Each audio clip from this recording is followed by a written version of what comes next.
ఎట్టకేలకు పంజాబ్ కింగ్స్ గట్టెక్కింది. యజ్వేంద్ర చహల్ 4 వికెట్లు, కెప్టెన్ శ్రేయస్ అయ్యర్ 72 పరుగులతో రాణించడంతో పంజాబ్ కింగ్స్ మరో 2 బంతులు మిగిలుండగానే చెన్నైని ఓడించింది. ఈ విజయంతో పంజాబ్ ప్లే ఆఫ్స్ ఆశలను సజీవం చేసుకుంది. అటు చెన్నై సూపర్ కింగ్స్ టోర్నీ నుంచి నిష్క్రమించింది. అయితే కెప్టెన్గా ఆటగాడిగా సక్సెస్ అయినప్పటికీ శ్రేయస్ అయ్యర్పై బీసీసీఐ చర్యలు తీసుకుంది. స్లో ఓవర్ రేట్ కారణంగా ఇప్పటికే పంత్, గిల్ భారీగా నష్టపోయారు. తాజాగా స్లో ఓవర్ రేట్ కారణంగా బీసీసీఐ శ్రేయస్ అయ్యర్కు 12 లక్షల రూపాయల ఫైన్ విధించింది. ఈ సీజన్లో పంజాబ్ కింగ్స్ తొలిసారి స్లో ఓవర్ రేట్ నమోదు చేయడంతో 12 లక్షలతో సరిపెట్టింది. రెండోసారి ఇదే తప్పు రిపీట్ అయితే 24 లక్షల ఫైన్ పడుతుంది.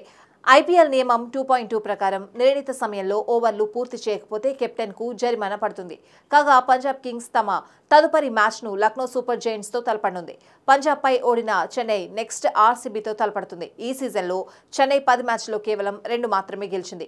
పటిష్ట టీం లేకపోవడంతో ఈ సీజన్ ధోనీ సేనకు ఏమాత్రం కలిసి రాలేదు. మరోవైపు కేకేఆర్ని ఛాంపియన్గా నిలబెట్టినప్పటికీ ఆ జట్టు యాజమాన్యం గత వేళల్లో అయ్యర్ని విడుదల చేసింది. దీంతో ప్రీతి జింతా అయ్యర్ని 26 కోట్ల భారీ ధరకు అతన్ని దక్కించుకుంది. తనపై పెట్టుకున్న నమ్మకాన్ని అయ్యర్ నిలబెట్టుకున్నాడు. 10 మ్యాచ్ల్లో 4 అర్ధ సెంచరీలతో 360 పరుగులు చేశాడు. మరి ప్లే ఆఫ్స్ సినారియోలో పంజాబ్ ఇంకాస్త దూకుడుగా ఆడితే టైటిల్ కొట్టడం ఆ జట్టుకు పెద్ద కష్టమేమీ కాదు.